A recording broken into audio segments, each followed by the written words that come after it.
Hello students, welcome to Wintop classes. और आज की क्लास में स्टार्ट करने वाले कक्षा 10वीं का विषय भूगोल, पाठ 8वां अर्थव्यवस्था एवं व्यवसाय। स्टूडेंट्स, इसके पहले मैंने 7 पार्ट के वीडियो लेक्चर बना के रखे हुए हैं। यदि आप लोगों ने उन वीडियोस को नहीं देखा तो प्लेलिस्ट में जाके या तो इस वीडियो के डिस्क्रिप्शन में उसकी लिंक मिल जाएगी, आप उन 7 पार्ट को भी देख सकते हो। वो बहुत अच्छे से मैंने उन वीडियोस के अंदर एक्सप्लेन किया हुआ सारे पार्ट। तो यदि आपको देखना है तो आप वीडियो के डिस्क्रिप्शन में या तो प्लेलिस्ट में जाकर उन वीडियोस को देख सकते हो। तो स्टूडेंट्स, आज का जो टॉपिक है हमारा 8वां पार्ट है अर्थव्यवस्था एवं व्यवसाय। तो सबसे पहले समझते हैं अर्थव्यवस्था किसे कहते हैं। किसी भी देश में जो भी उत्पादन होता है और भी जो भी वितरण होता है, क्या बोल रहा मैं, जो उत्पादन होता है और जो भी वितरण होता है, साथ ही साथ जो खपत होती है, उत्पादन होना, वितरण होना, खपत होना, इसकी जो व्यवस्था होती है उसे हम लोग क्या बोलते हैं, अर्थव्यवस्था कहते हैं। कि किसी देश में उत्पादन कितना हो रहा है, किसी देश में किसी भी चीज़ का, किसी भी माल का, किसी भी सामान का वितरण कितना हो रहा है और वहाँ पर खपत कितनी हो रही है, इसका हम लोग अगर बात करें सामाजिक जो व्यवस्था होती है उसको हम लोग क्या कहेंगे, अर्थव्यवस्था कहेंगे। और व्यवसाय तो आपको मालूम है, ठीक है। व्यवसाय अलग अलग प्रकार के होते हैं, प्राथमिक व्यवसाय, द्वितीय व्यवसाय, तृतीय व्यवसाय, ठीक है ना, जिसको बिजनेस कहते हैं इंग्लिश में, ठीक है। व्यवसाय के अलग अलग प्रकार के बारे में लोग सीखने वाले हैं। तो आपको समझ में आ गया होगा पाठ का मतलब कि अर्थव्यवस्था किसे कहते हैं और व्यवसाय किसे कहा जाता है, ठीक है ना स्टूडेंट्स। तो चलिए सबसे पहले देखते हैं, यहाँ पर आपके सामने यहाँ पर एक आलेख दिख रहा है। इस आलेख के माध्यम से समझने का प्रयास करते हैं इस पाठ के बारे में। नीचे दिए गए आलेख का वाचन कीजिए और प्रश्नों को उत्तर लिखिए। सकल राष्ट्रीय उत्पादन वर्ष 1960-2016 10 लाख यूएस डॉलर में, मतलब यहाँ पर जो भी जीएनपी दिया गया है, ठीक है, सकल राष्ट्रीय उत्पादन जो दिया गया है वो 1960 से लेकर 2016 तक का है। और जो भी राशि दी गई यहाँ पर, जो भी मान दिया उसका जो रहेगा 10 लाख यूएस डॉलर में आपको बताना है, ठीक है, 10 लाख यूएस डॉलर में। तो सबसे पहले समझते हैं कि ये जीएनपी क्या होता है स्टूडेंट, ठीक है ना। तो हमारे देश में जो राष्ट्रीय उत्पाद होता है, ठीक है, राष्ट्रीय आय जो होती है वो 4 प्रकार से पता लगाई जाती है। सबसे पहले जीडीपी होता है, फिर उसके बाद होता है जीएनपी होता है, फिर एनडीपी होता है और एनएनपी। इस प्रकार के 4 होते हैं जो किसी भी देश में आय निश्चित करने के प्रकार नापे जाते, मतलब माना जाता है, ठीक है। तो यहाँ पर समझते हैं कि जीएनपी क्या होता है। हमको वो तीनों के बारे में नहीं समझना है, लेकिन समझते हैं जीएनपी मतलब क्या होता है। जीएनपी मतलब स्टूडेंट्स होता है कि हमारे देश का जो भी जीडीपी रहेगा, जीडीपी मतलब क्या होता है, ग्रॉस डोमेस्टिक प्रोडक्ट, मतलब किसी भी देश में कितना माल उत्पादन होता है, किसी भी देश में कितना माल उत्पादन होता है और उस माल से कितना पैसा मिलता है सरकार को या उस देश को, उसको हम लोग क्या बोलेंगे, जीडीपी बोलेंगे। तो GDP plus income from abroad, मतलब दूसरे देशों से कितना पैसा आया, दूसरे देशों से कितना पैसा आया, माइनस दूसरे देश को कितना पैसा गया, दूसरे देश को कितना पैसा गया। तो क्या बता रहा हूं, जीएनपी का फॉर्मूला क्या होता है स्टूडेंट्स। जीएनपी कैसे निकाला जाता है कि जीडीपी प्लस दूसरे देश से कितना पैसा आया, ठीक है, और दूसरे देश को कितना पैसा गया। दूसरे देश से जितना पैसा आया उसमें जितना पैसा गया घटा दीजिए और उसको जीडीपी के साथ जोड़ दीजिए। इस प्रकार आपका जीएनपी पता हो जाएगा। तो समझते हैं किसी देश में पैसा आना और जाना किस प्रकार से होता है।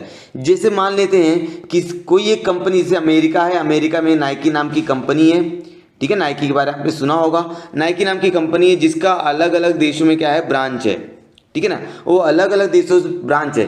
तो वहाँ पर जितनी भी उसकी दुकानें रहेंगी, जितनी भी उसकी शॉप्स रहेंगी, उससे जो भी पैसा जनरेट होगा, समझ लो चाइना में दुकान है उसकी, भारत में है, तो भारत से या चाइना से अलग अलग देशों जो भी पैसा जनरेट होगा वो चाइना और भारत को नहीं जाएगा, वह पैसा किसको चला जाएगा, किसको जाएगा बताइए, वह पैसा जाएगा अमेरिका, क्योंकि कंपनी किसकी है, अमेरिका की है। तो वह क्या हो जाएगा उस देश के लिए, अमेरिका के लिए हो जाएगा इनकम फ्रॉम अब्रॉड, मतलब दूसरे देशों से कितना पैसा आया, ठीक है। लेकिन अब नाइकी कंपनी जो भारत में थी, यहाँ पर भारत से पैसा लेकर गई, तो ये भारत के लिए क्या हो जाएगी, इनकम टू अब्रॉड, मतलब हमारे जीडीपी में से हमारा जो जीएनपी कैलकुलेट करेंगे तो इनकम टू अब्रॉड, जो दूसरे देश को पैसा गया उसको घटा दिया जाएगा, ठीक है। इस तरह से जीएनपी ज्ञात किया जाता है, ठीक है। तो चलिए यहाँ पर कुछ प्रश्न दिए गए, 4 से 5 प्रश्न दिए गए, उन 5 प्रश्नों को समझने का प्रयास करते हैं। यहाँ पर सबसे पहला सवाल आपसे पूछा है 2016 वर्ष 2016 में किस देश का राष्ट्रीय उत्पादन सर्वाधिक था और कितना था।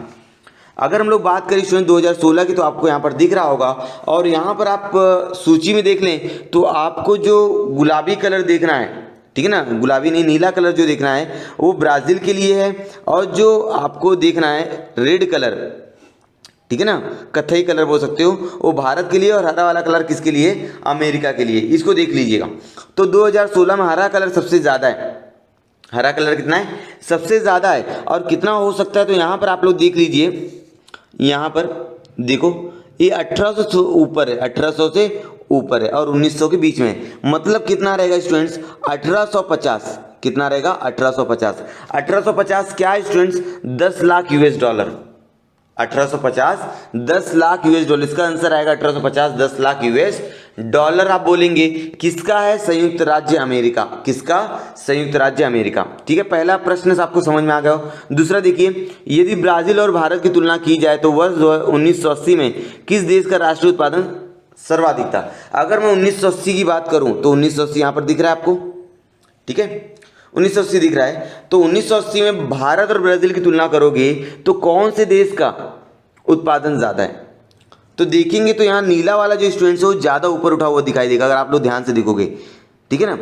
वो जो कत्थई रंग है वो थोड़ा कम है, नीला वाला ज़्यादा है। तो यहाँ पर ब्राज़ील का जो राष्ट्रीय उत्पादन रहेगा वो भारत से ज़्यादा रहेगा 1980 में।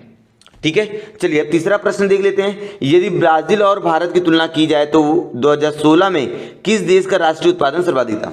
यदि ब्राजील और भारत की तुलना करें तो 2016 में सबसे ज़्यादा किसका राष्ट्रीय उत्पादन है, तो भारत का। देख लीजिए कत्थई रंग ज़्यादा दिख रहा है, ठीक है, समझ में आ रहा है, आसमानी कलर से कत्थई रंग ज़्यादा दिख रहा है, तो आप लोग इसका आंसर लिखोगे भारत। क्या लिखोगे, भारत।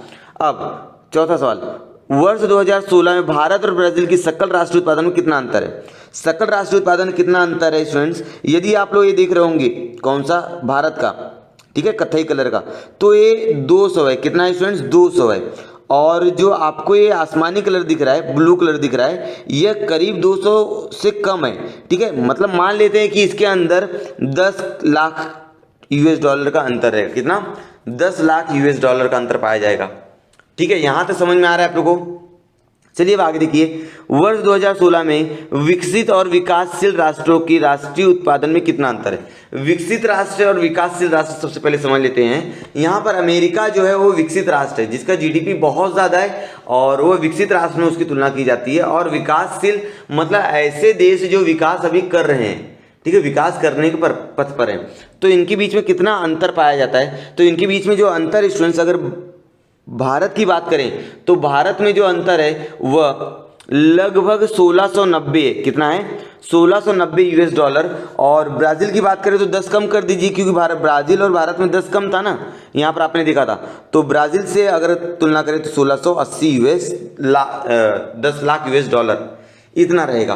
तुलना कर दीजिएगा, इसमें जो है इसमें से इसको घटा दीजिएगा। यहाँ पर 1800 आप लोग बोल सकते हो 80 या 1850 में से यहाँ पर जो भी 2000 घटा दीजिए, आपका आंसर आ जाएगा। ठीक है, यहाँ तक समझा है। चलिए अब आगे देखते हैं। दोनों देश के विविध क्षेत्रों के स्वामित्व संबंधी तालिका नीचे दी गई है। अलग अलग देशों में स्वामित्व संबंधी तालिका नीचे दी गई है, भारत और ब्राजील की। ब्राजील की तरफ भारत की जानकारी भरो और तालिका कॉपी में पूर्ण करो। मतलब एक तो तालिका आपको दी गई, इसको आपको भरना है। जैसे यहाँ पर ब्राजील के बारे में ऑलरेडी लिखा है, हमको क्या करना है, यहाँ पर भारत के लिए लिखना है। ठीक है ना, तो हमको ये तालिका पूरी करके हमारे नोटबुक में लिख लेना है। जैसे बैंकिंग क्षेत्र जो है, बैंकिंग ब्राजील में निजी और सार्वजनिक दोनों होता है। मतलब निजी लोगों के हाथ में भी होता है और सार्वजनिक हाथों में भी होता है। निजी दिन नहीं समझ में आ रहा है, निजी मतलब होता है प्राइवेट कंपनी, ठीक है। सरकारी मतलब, सार्वजनिक मतलब जो सरकार के हाथ में होती है, ठीक है। तो भारत में भी जो बैंक है वो निजी और सार्वजनिक दोनों के हाथ में। तो यहाँ पर आप लोग लिखोगे निजी एवं सार्वजनिक दोनों। ठीक है, रेलवे देख लीजिए, रेलवे ब्राजील में निजी और सार्वजनिक दोनों के हाथ में, लेकिन भारत में रेलवे जो पूरी तरह से सरकार के अधिकार में है। ठीक है, मुख्यतः सार्वजनिक है, लेकिन अभी कुछ समाचार आपने देखा होगा कुछ दिन पहले कि जो रेलवे है वह निजी हाथों में भी जाने वाला है। तो ये फ्यूचर में हो सकता है, भविष्य में आ सकता है। हवाई परिवहन निजी और सार्वजनिक दोनों में, ब्राजील में मतलब निजी लोगों के भी हाथों में है और सरकार के भी हाथ में हवाई परिवहन की सुविधा उपलब्ध है। उसी तरह भारत में भी कुछ हवाई सुविधाएं जो है निजी लोग के हाथ में और कुछ हवाई सुविधाएं जो है वह भारत के हाथ में। तो स्टूडेंट्स आप मुझे कमेंट सेक्शन में कमेंट करके बताओगे तो हवाई परिवहन में कौन कौन सी ऐसी कंपनियां हैं जो निजी क्षेत्र में हैं और कौन कौन सी ऐसी कंपनी है जो भारत के अधिकार में। आप मुझे कमेंट सेक्शन में कमेंट करके बताओगे। आप देख लीजिए बिजली उत्पादन मुख्य सार्वजनिक है, तो बिजली उत्पादन जो है वह भारत में भी क्या है, सार्वजनिक है, भारत सरकार इसका नियंत्रण रखती है। लौह इस्पात जो है मुख्य सार्वजनिक है, तो यहाँ पर भी लौह इस्पात क्या है, सार्वजनिक, मतलब सरकार के अधिकार में। स्वास्थ्य मुख्य सार्वजनिक है, लेकिन भारत में जो स्वास्थ्य है वह कुछ दवाखाने या कुछ स्वास्थ्य केंद्र जो होते हैं वह निजी लोगों के हाथ में और कुछ स्वास्थ्य केंद्र या कुछ हॉस्पिटल या दवाखाने जो है वह सरकार के अधिकार में। शिक्षा की बात करें तो मुख्य सार्वजनिक है, गवर्नमेंट स्कूल आपने बहुत देखे होंगे और थोड़े बहुत निजी क्षेत्रों में प्राइवेट स्कूल भी आपने देखा होगा। दूरसंचार निजी और सार्वजनिक दोनों, तो दूरसंचार भारत में भी निजी और सार्वजनिक, जैसे BSNL जो है वह सार्वजनिक है, लेकिन निजी की बात करें तो जियो जो सिम कार्ड है वह निजी के हाथ में है, ठीक है ना। चलिए इतना समझा आप लोग को। चलिए आगे देखते हैं तालिका। स्टूडेंट्स नीचे दी गई तालिका में कुछ व्यवसाय दिए गए, उनका वर्गीकरण कीजिए। उपयुक्त स्तंभ में इस तरह सही का चिन्ह लगाना है, ठीक है ना। जैसे नीचे बहुत सारे क्रियाएं दी गई हैं और वे क्रियाएं कौन से व्यवसाय में आती है। व्यवसाय के 3 प्रकार होते हैं, प्राथमिक व्यवसाय, द्वितीय व्यवसाय और तृतीय व्यवसाय। तो मैं यहाँ पर अलग अलग क्रियाएं बताऊंगा और आपको समझना है कि वो क्रियाएं कौन से प्राथमिक व्यवसाय में आएगा कि द्वितीय व्यवसाय में आएगा कि तृतीय व्यवसाय में। इसलिए से सब हम लोग क्यों कर रहे हैं, ये समझने से हमको इस पार्ट को समझने बहुत ज़्यादा आसानी होगी, इसलिए इसको समझना बहुत ज़्यादा है। तो वीडियो को स्किप मत कीजिएगा, पूरा ध्यान से देखते जाइएगा आप लोग। जैसे दूरदर्शन प्रसारण जो स्टूडेंट वह तृतीय व्यवसाय में, सेवा का क्षेत्र कहा जाता है, तृतीय व्यवसाय को सेवा क्षेत्र कहा जाता है, ठीक है ना। मधुमक्खी पालन जो है प्राथमिक व्यवसाय है, क्योंकि खेती का पूरक व्यवसाय है, ठीक है। जितने भी व्यवसाय जो है वो खेती से जुड़े हुए हैं उनको हम लोग प्राथमिक व्यवसाय कहा जाता है, ठीक है। तो मधुमक्खी पालन प्राथमिक व्यवसाय आ जाएगा। रस्सी का उत्पादन आपको मालूम है कि कपास की खेती की जाती है, बाद में उसका रस्सी बनाया जाता है, तो ये प्राथमिक व्यवसाय में किया जाएगा, ठीक है। गुड़ उत्पादन, गुड़ के लिए सबसे पहले गन्ने की फसल लगानी पड़ेगी, तो गन्ने की जो फसल है वो प्राथमिक व्यवसाय में आ जाएगा और गन्ने का रस निकालने के बाद उसका गुड़ बनाना ये द्वितीय व्यवसाय में आ जाएगा। समझ में आ रहा है।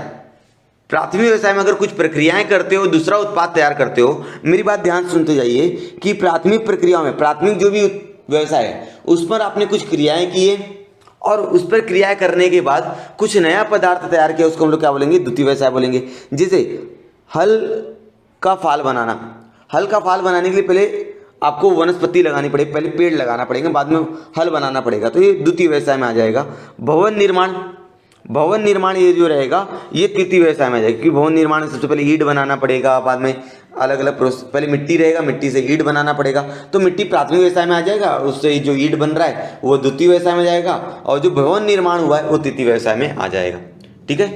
अब लौह खनिजों का खनन ये प्राथमिक व्यवसाय में आ जाएगा। वाहन निर्माण ये तृतीय व्यवसाय में आ जाएगा, वाहन निर्माण ये द्वितीय व्यवसाय में आएगा, लेकिन चलाना ये तृतीय व्यवसाय में आ जाएगा। वाहन निर्माण ये द्वितीय व्यवसाय में आएगा, लेकिन यदि आप वाहन चला रहे हो तृतीय व्यवसाय में आ जाएगा। चावल उत्पादन खेती से संबंधित है तो प्राथमिक व्यवसाय में आ जाएगा। अध्यापन कहाँ आएगा स्टूडेंट्स, तृतीय व्यवसाय में आ जाएगा। बस चलाना, देखो बस चलाना, यहाँ पर वाहन निर्माण हो चुका है, बस निर्माण हो चुका है, अब इसको क्या किया जा रहा है, चलाया जा रहा है, तो ये तृतीय व्यवसाय में आ जाएगा। आवास और भोजन की व्यवस्था करवा देना, बड़े बड़े जो होटल्स होते हैं वो तृतीय व्यवसाय, ठीक है ना, सेवा का क्षेत्र उपलब्ध करवा देते हैं, तृतीय व्यवसाय को सेवा का क्षेत्र भी कहा जाता है। यहाँ तक समझ में आ गया आप लोग को स्टूडेंट्स। चलिए अब आगे देखते हैं। स्पष्टीकरण, अर्थव्यवस्था के 3 प्रकारों के साथ हमने आर्थिक क्रियाओं का वर्गीकरण किया है, ठीक है ना। कक्षा 9वीं में हमने पढ़ा हुआ है कि अर्थव्यवस्था कितने प्रकार होते हैं और आर्थिक क्रियाएं कौन कौन सी होती हैं, इनके बारे में पढ़ा हुआ है। यदि आप लोग को नहीं पढ़ा है तो मैं भी बता देता हूँ कि अर्थव्यवस्था 3 प्रकार की होती है। देखिए, सार्वजनिक अर्थव्यवस्था जो सब सरकार के अधिकार में होती है, ठीक है ना, जिसका उपयोग सब लोग करते हैं। जो निजी अर्थव्यवस्था, ठीक है, जिसके अंदर कुछ उद्योगपतियों का अधिकार होता है। मिश्र अर्थव्यवस्था, जिसके अंदर सार्वजनिक और निजी क्षेत्र दोनों होते हैं, ठीक है। अगर बात करें हम लोग हवाई परिवहन, ये मिश्र अर्थव्यवस्था में आ जाएगी। अगर हम लोग बात करें शिक्षा, ये मिश्र अर्थव्यवस्था में आ जाएगी। अगर हम लोग बात करें बैंकिंग सुविधा, ये मिश्र अर्थव्यवस्था में आ जाएगी, क्योंकि इसके अंदर निजी और सार्वजनिक दोनों व्यवसाय उपलब्ध होते हैं। अब आर्थिक क्रियाएं क्या होती हैं? तो आर्थिक क्रियाएं 3 प्रकार की होती है, प्राथमिक, द्वितीय और तृतीय व्यवसाय। प्राथमिक व्यवसाय, द्वितीय व्यवसाय और तृतीय व्यवसाय, ये प्राथमिक क्रियाओं में किया जाता है। ठीक है, किसी देश की अर्थव्यवस्था उस देश में रहने वाले लोगों को व्यवसाय, उसके प्रकार और उनके विकास पर निर्भर होता है। किसी भी देश की जो अर्थव्यवस्था होती है वह किसके ऊपर निर्भर होता है कि उस देश के लोग किस तरह का व्यवसाय कर रहे हैं। ठीक है, और उनके विकास पर निर्भर होता है कि वह देश के लोग किस तरह का व्यवसाय कर रहे हैं और उनका विकास किस तरह से हो रहा है। ठीक है, इस पर डिपेंड करता है किसी भी देश की अर्थव्यवस्था। ठीक है, अब भारत और ब्राजील की आर्थिक क्रियाएं आकृति 8.2 अगले वाले पेज में आएगा, उसके अंदर मैं दिखा दूंगा। वृत्तालेख में दोनों देशों की सकल घरेलू आय, विभिन्न क्षेत्रों के योगदान दिए गए हैं और विभिन्न व्यवसायों में कार्यरत उस देश की जनसंख्या का प्रतिशत दिया गया है। इन वृत्तालेखों का अध्ययन कीजिए और नीचे दिए गए प्रश्नों को उत्तर लिखिए। नीचे स्टूडेंट्स बहुत 4 वृत्तालेख दिए गए और उन 4 वृत्तालेखों में किसी भी देश के सकल राष्ट्रीय उत्पादन दिया गया है और उसमें अलग अलग क्षेत्रों का कितना योगदान है ये दिया गया है और उसमें कितनी प्रतिशत जनसंख्या अपना योगदान दे रही है। तो उस वृत्तालेख को समझते हैं और उसके नीचे जो प्रश्न पूछे गए प्रश्न है उसको हम लोग हल करेंगे। देखिए स्टूडेंट्स, यहाँ पर आपको वृत्तालेख दिख रहा होगा। ये पहला जो है वो सकल घरेलू उत्पादन व्यवसाय निहाय 2016 की बात हो रही है। ठीक है, सकल घरेलू उत्पादन, जीडीपी बोल सकते हैं हम लोग। अब दूसरा वाला जो आप लोगों को दिख रहा है वो आर्थिक क्रियाओं के संलग्न जनसंख्या का प्रतिशत। ठीक है, आर्थिक क्रियाएं कौन कौन सी होती है आपको मालूम? प्राथमिक व्यवसाय, द्वितीय व्यवसाय और तृतीय व्यवसाय, इनको आर्थिक क्रियाएं कहा जाता है। ठीक है, तो सबसे पहले समझते हैं सकल घरेलू उत्पादन व्यवसाय में निहाय योगदान। यदि हम लोग बात करें तो ब्राजील में 67 मतलब 67% जो लोग हैं वो तृतीय व्यवसाय करते हैं। कितना?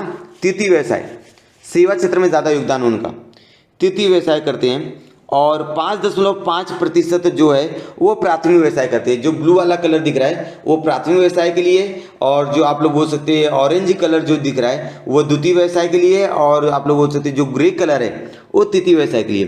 तो प्राथमिक व्यवसाय जो ब्राजील में है वो 5.5 है और द्वितीय व्यवसाय जो द्वितीय व्यवसाय उसको हम लोग बोल सकते हैं कि वो 27.5 है और 67 ये तृतीय व्यवसाय करता है। ब्राजील की बात हो रही है। अब वहीं बात करें भारत की तो भारत में 57% जो लोग हैं वह प्राथमिक व्यवसाय करते हैं। क्या करते हैं? प्राथमिक व्यवसाय, मतलब प्राथमिक व्यवसाय का योगदान है। ठीक है, 17% जो है, सॉरी स्टूडेंट्स, 57% जो है वह तृतीय व्यवसाय का योगदान है और 17% जो है वो प्राथमिक क्षेत्र का योगदान सकल घरेलू उत्पादन में है और 26% जो योगदान है वह द्वितीय व्यवसाय से मिलता है सकल घरेलू उत्पादन को, भारत को। ठीक है, यहाँ तक समझा क्या?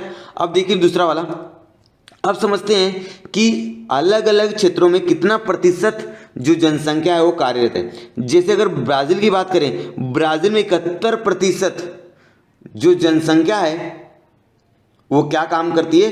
तृतीय व्यवसाय पर निर्भर है। किस पर निर्भर है? तृतीय व्यवसाय, मतलब आधी से ज़्यादा जो जनसंख्या है वह तृतीय व्यवसाय करती है और 10% जो जनसंख्या है वह प्राथमिक व्यवसाय मतलब कृषि से संबंधित काम वो लोग करते हैं और 19% जो जनसंख्या है वो द्वितीय व्यवसाय करते हैं वो लोग। और यदि बात करें भारत की तो 48.8% जो जनसंख्या है हमारे देश की वो प्राथमिक क्षेत्र का योगदान है उनका, मतलब प्राथमिक क्षेत्र के लोग उस पर कार्य करते हैं, काम करते हैं। और 26.9% जो लोग हमारे देश में वो तृतीय व्यवसाय करते हैं और 24.3% जो लोग हैं वह द्वितीय व्यवसाय करते हैं। यहाँ तक समझा क्या आप लोग को? ठीक है, यहाँ तक समझा है। चलिए अब आगे देखते हैं, अलग अलग सवालों के जवाब ढूंढने का प्रयास करते हैं। आप लोग यहाँ पर पहला प्रश्न देख सकते हो, प्राथमिक व्यवसाय में कार्यरत जनसंख्या प्रतिशत किस क्षेत्र में अधिक है? तो प्राथमिक क्षेत्र में कार्यरत जनसंख्या कहाँ पर है सबसे ज़्यादा? आप लोग देख सकते हो भारत में। कहाँ पर? भारत में 48.8 भारत में।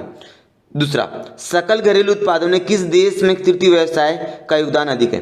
सकल घरेलू उत्पादन, ये पहला वाला देखना है इसको, ठीक है ना, इसको सकल घरेलू उत्पादन में कौन से देश का तृतीय व्यवसाय में योगदान अधिक है? तो ब्राजील 67, सकल घरेलू उत्पादन में 67% लोग जो है वो योगदान देते हैं। अब तीसरा देखिए स्टूडेंट्स, आप लोग तीसरा आप लोगों को दिख रहा होगा, सकल घरेलू उत्पाद में द्वितीय व्यवसाय का हिस्सा किस देश में अधिक है?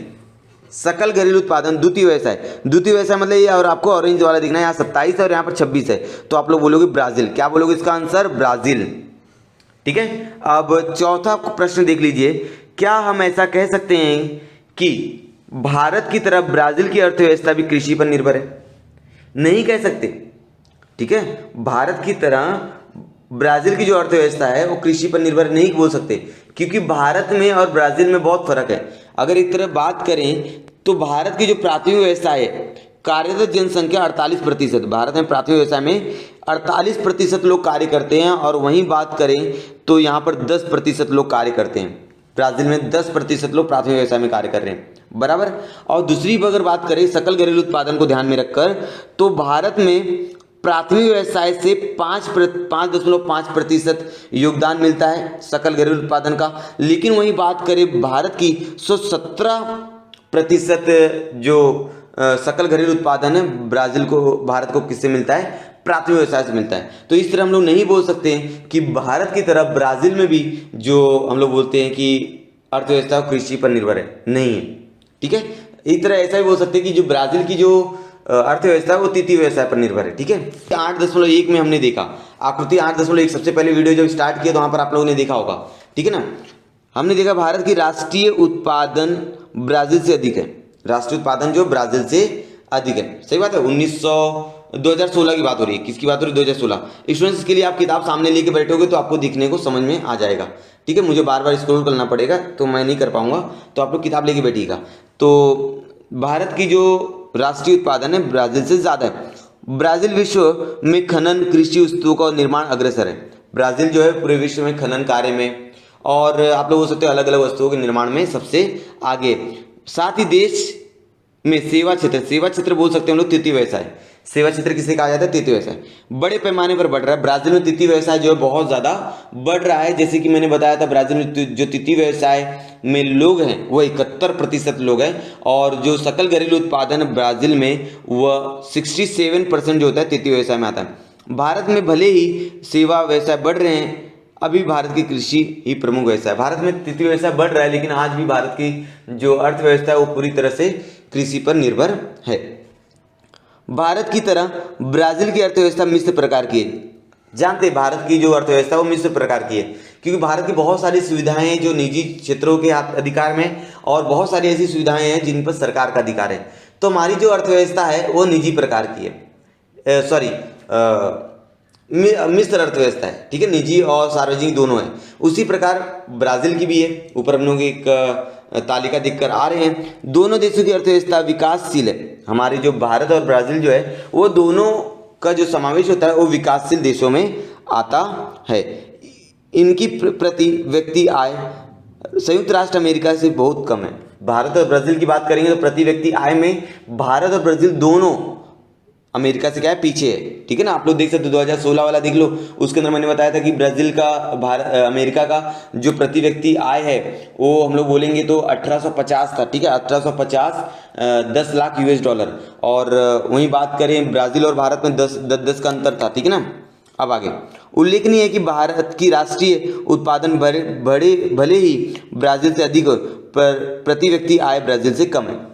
भारत का जो हम लोग बोल सकते हैं राष्ट्रीय उत्पादन जो है ब्राजील से ज़्यादा है, लेकिन प्रति व्यक्ति आय जो हमारी कम है, क्योंकि हमारे देश की जो जनसंख्या बहुत ज़्यादा है, इसलिए हमारे देश का जो राष्ट्रीय आय है वह प्रति व्यक्ति आय से बहुत कम है। ठीक है ना, ब्राजील की प्रति व्यक्ति आय बहुत ज़्यादा, क्योंकि उनकी जनसंख्या हमारे से बहुत कम है। ठीक है, लगभग 20 करोड़ है उनकी जनसंख्या।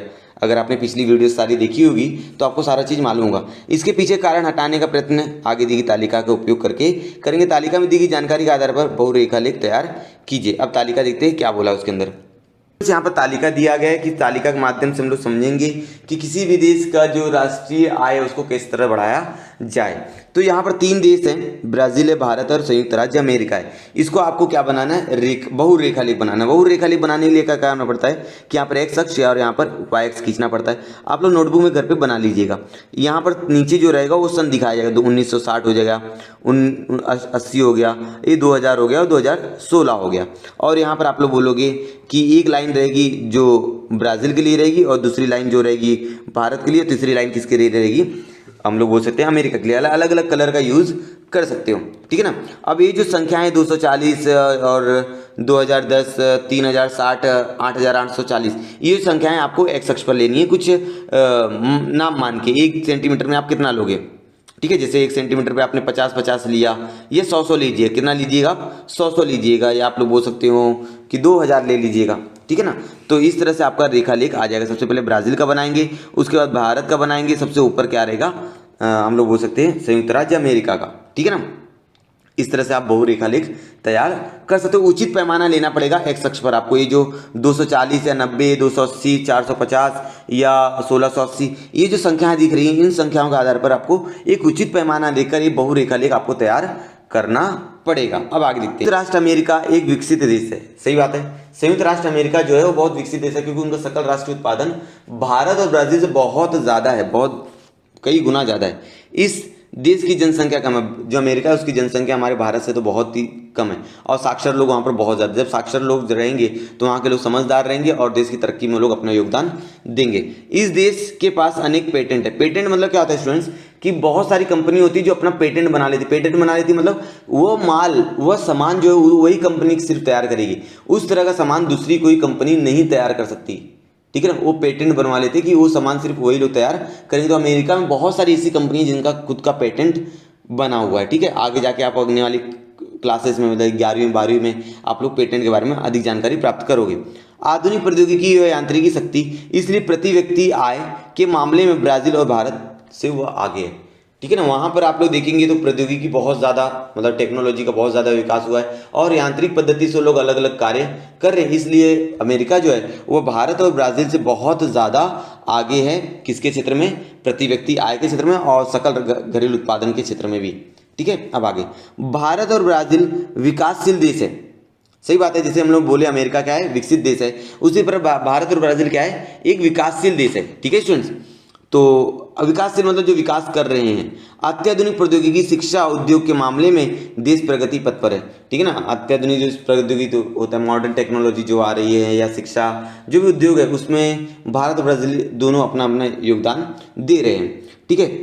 सकल राष्ट्रीय आय अधिक होने पर भी भारत की जनसंख्या अधिक होने पर प्रति व्यक्ति आय ब्राज़ील की तुलना में कम होती है। सकल राष्ट्रीय आय क्या होता है? किसी भी देश का पूरा आय, मतलब वह देश कितना इनकम जनरेट करता है अलग अलग माध्यम से, ठीक है ना। कोई भी देश का सकल राष्ट्रीय उत्पादन कितना, पूरे देश का उत्पादन कितना है, पूरा देश कितना रुपया कमा रहा है, ठीक है। और प्रति व्यक्ति आय मतलब उस देश में रहने वाला प्रत्येक व्यक्ति कितना रुपया कमा रहा है, इनमें बहुत ज़्यादा फर्क होता है, ठीक है। हमारा सकल राष्ट्रीय उत्पादन ब्राज़ील से ज़्यादा है, लेकिन हमारी जनसंख्या ज़्यादा होने की वजह से हमारा प्रति व्यक्ति आय जो है ब्राज़ील से क्या है, कम है, ठीक है ना। क्योंकि प्रति व्यक्ति आय कैसे निकाला जाता है कि जो भी सकल राष्ट्रीय उत्पादन रहेगा, जो भी सकल राष्ट्रीय उत्पादन रहेगा उसको देश की जनसंख्या से भाग दे दीजिए।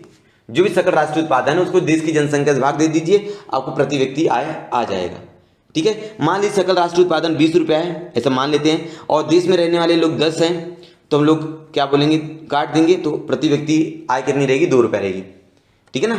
इस तरह से मैंने छोटा सा एग्जांपल दिया है, ये बहुत बड़े लेवल में होता है, ठीक है। अब आगे देखते हैं। आकृति 8.3 का निरीक्षण कीजिए। स्टूडेंट जो आकृति 8.3 है वो आगे मैं बताऊंगा। तो आप लोग के पास यदि एक किताब है तो पेज नंबर आप 54 निकाल लीजिए, कितना 54, ठीक है। उसके ऊपर आकृति, उस आकृति को आपको देखना है। इसमें ब्राज़ील के प्रमुख प्राथमिक व्यवसाय का वितरण दिखाया गया है। वो जो आकृति रहेगी, ठीक है ना, उसके अंदर ब्राज़ील के प्राथमिक व्यवसाय का वितरण दिखाया गया है, और इस पर चर्चा कर नीचे दिए गए बिंदुओं के आधार पर निरीक्षण को लिखिए, ठीक है। यहाँ पर अलग अलग क्वेश्चन है, टोटल 5 क्वेश्चन है, तो हम लोग ये 5 क्वेश्चन के आंसर बाद में देखेंगे। सबसे पहले मैं आपको वह आकृति समझा देता हूँ। तो स्टूडेंट्स देखिए, ब्राज़ील का प्राथमिक व्यवसाय का वितरण है कि ब्राज़ील में प्राथमिक व्यवसाय जो है कहाँ कहाँ पर वितरित किया गया है। तो यदि बात करें ब्राज़ील का जो दक्षिणी इलाका है स्टूडेंट्स, ये दक्षिणी इलाके में जो भी ये दिख रहा है, यहाँ पर खेती देख लीजिए आप लोग, कहवा है, चावल है, मकई है, गन्ना है, कोको है, रबर है, केला है, संतरा है, ये सोयाबीन, ये कुछ खेती किए जाते हैं यहाँ पर। और खनन कार्य देख लीजिए आप लोग, खनन कार्य में मतलब वहाँ पर खुदाई से कौन कौन से खनिज निकाले जाते हैं, तो मैग्नीज हो गया, बॉक्साइट हो गया, लोह हो गया, कोयला हो गया। ये पशुपालन, मछली पकड़ना और सागरीय प्रवाह, ठीक है ना। और ये सारी चीज़ें हम लोग देख सकते हैं प्राथमिक व्यवसाय में ब्राज़ील के अंदर, ठीक है। यदि हम लोग बात करें भारत का जो दक्षिणी और पूर्वी तटीय इलाका है, दक्षिण में देख लो यहाँ पर, और ये जो पूर्वी तटीय इलाका है यहाँ पर बहुत ज़्यादा उत्पादन किया जाता है। किसका उत्पादन आप लोग दिख रहा होगा आपको, ककाओ का उत्पादन ज़्यादा दिख रहा है। किसका? ककाओ का उत्पादन ज़्यादा दिख रहा होगा, ठीक है। और साथ ही साथ आप लोग बोल सकते हो कि सर यहाँ पर कहुआ भी ज़्यादा दिख रहा है। किसका? ककाओ बोलिए, कहुआ बोलिए, ठीक है स्टूडेंट्स। ककाओ बोल दी नहीं, सॉरी, कहुआ और ककाओ अलग है। तो यहाँ पर कहुआ देख लो, यहाँ पर कहुआ, इसका उत्पादन ज़्यादा है। ककाओ हो गया, कहुआ हो गया, ठीक है, इनका उत्पादन बहुत ज़्यादा होता है। कहाँ पर? ब्राज़ील के दक्षिणी और पूर्वी इलाका देख लीजिए ना, यहाँ पर ज़्यादा उत्पादन नहीं किया जा रहा है।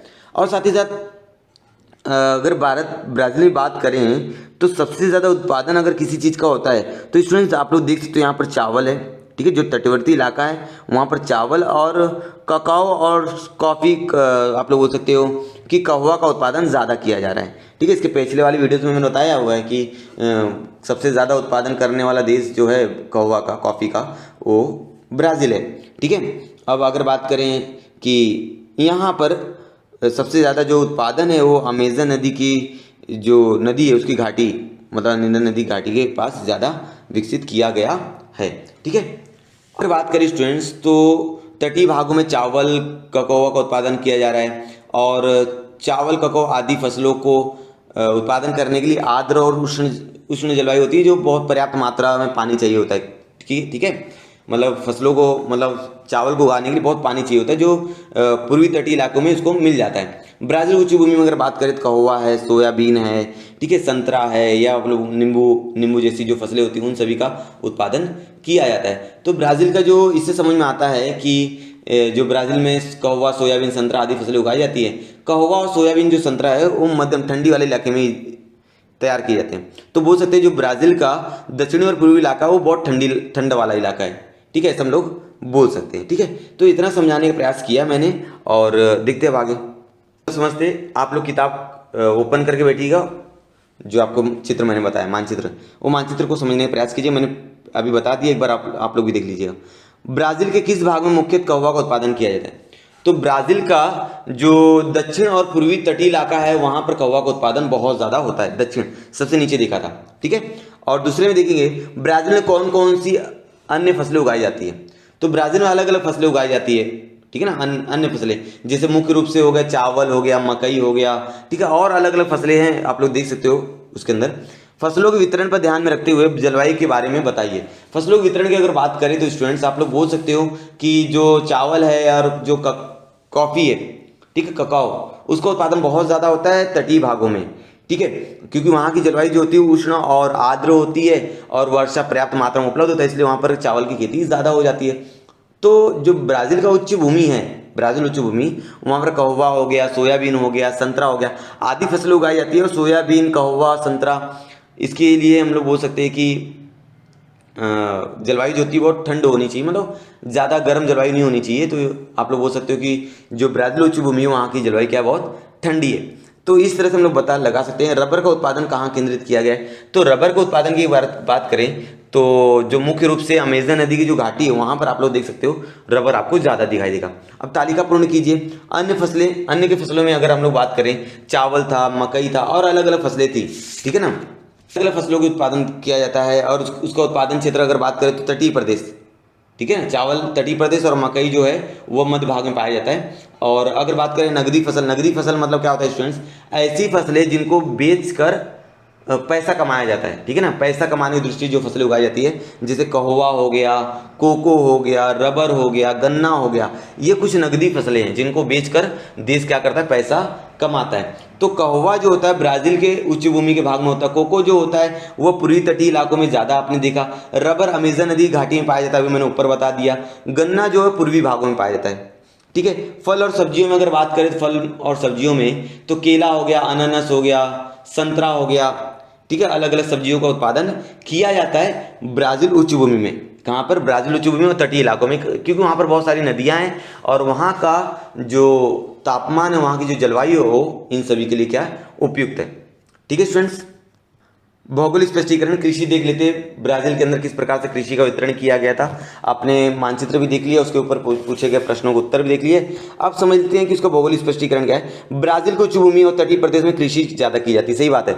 ब्राजील जो उच्च भूमि है, उसका जो तटीय इलाका वहाँ पर कृषि ज़्यादा होती है। अनुकूल जलवायु और वहाँ की भू आकृति के कारण विविध प्रकार की फसलें उगाई जाती हैं। अनुकूल जलवायु और आप लोग बोल सकते भू आकृति की वजह से अलग अलग फसलें वहाँ पर उगाई जाती है। चावल और मकई मुख्य फसलों के रूप में आती है। मकई की फसल मुख्य रूप से देश के मध्य भाग में उगाई जाती है। जो मकई होता है वो देश के मध्य भाग में, और जो चावल होता है वो पूर्वी तटीय इलाका जो है वहाँ पर ज़्यादा उत्पादित किया जाता है। कहवा, सोयाबीन, कोको, रबर ये नकदी फसलें हैं। मैंने ऊपर वीडियो में बताया आपको। कहवा हो गया, सोयाबीन हो गया, कोको हो गया, रबर हो गया, नकदी फसलों का उत्पादन बड़े पैमाने पर होता है। ब्राजील कहवा और सोयाबीन निर्यात सबसे ज़्यादा सोयाबीन और कहवा का निर्यात करने वाला अगर कोई देश है तो है ब्राजील। कहवा का उत्पादन मुख्यतः मिनास जियाइरस, साओ पाउलो राज्यों में ज़्यादा होता है। कुछ दो राज्यों के नाम मैंने बताए जहाँ पर कहवा सबसे ज़्यादा बनाया जाता है, यह उगाया जाता है। इन फसलों के अलावा केला, अनानास, संतरे और नींबू की जातियाँ फलों का उत्पादन किया जाता है, ठीक है ना। जैसे संतरा हो गया, नींबू हो गया, ये सारे फल अलग अलग उगाए जाते हैं। घास के प्रदेशों में गाय और भेड़ पाले जाते हैं। घास वाला इलाका होगा वहाँ गाय और भेड़ पाले जाते हैं, किस लिए? मांस के लिए और दूध उत्पादन करने के लिए, ठीक है स्टूडेंट्स। तो स्टूडेंट्स आज के वीडियो लेक्चर में इतना ही सीखना हमको। उम्मीद आपको पूरी वीडियो पसंद आई होगी।